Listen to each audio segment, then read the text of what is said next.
Jason Salley, you spoke to Chillicothe Council tonight, and you have a troubling little bag there. Can you summarize what you told Council? Well, basically, we have a crisis in our community. We have rampant gun violence. I mentioned to Council that since beginning of 2023, we've had nearly 50 shootings in Ross County. And of those 50, one of them was my own child. She was part of a triple shooting that was recent back in December. And we have a problem, and it seems like it's not being addressed. Rampant gun violence. I listed off, several shootings that have happened throughout the year, ranging from another teenager being shot in our city park. We've got such a problem with gun violence in our community. We're not a big city. We're friends, families, neighbors, and we should not be having this level of crime and violent crime and gun violence that we're seeing. I remember as a kid growing up, we never heard of shootings. We never heard of this type of violence to where you're seeing drive-bys, you're having people gunned down as they're leaving a hotel. It's just, I don't even recognize our community that we have anymore. You said you had emailed Council back in July, I think? Yes, July 5th. What is your message now, and what do you propose to do? Well, with the email, I tried to show Council the problem.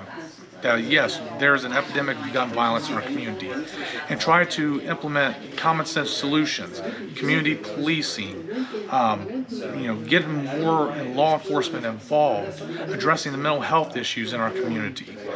But it seemed like at the time, the Council then didn't want to respond. Our mayor, never got anything from him.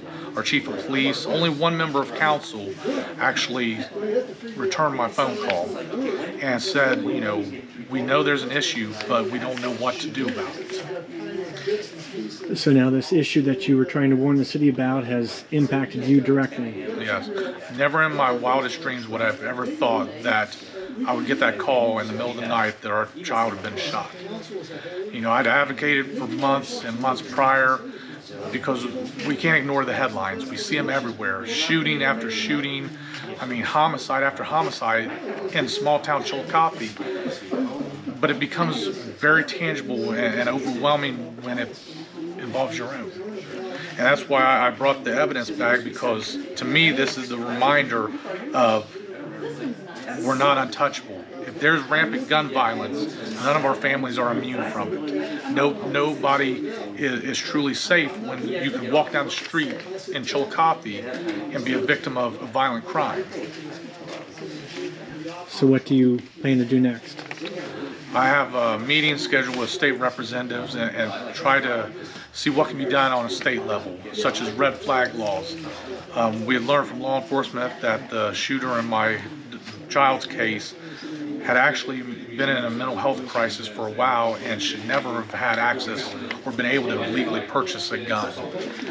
Things such as red flag laws we need to look at. Common sense gun reform is so needed, because we have a state where anybody can go down the street and be carrying a weapon, but we should be able to figure out common sense solutions to prevent people in a mental health crisis or people that should never have access to a gun from getting it.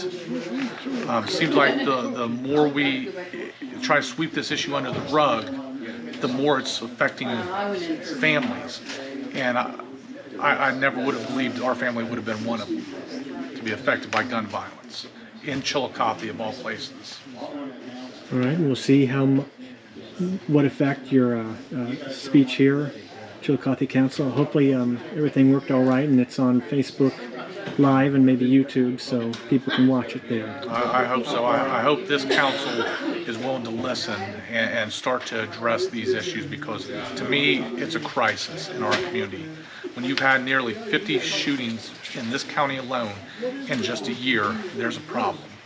All right. Jason Salley? Yes. Thank you very much. Thank you.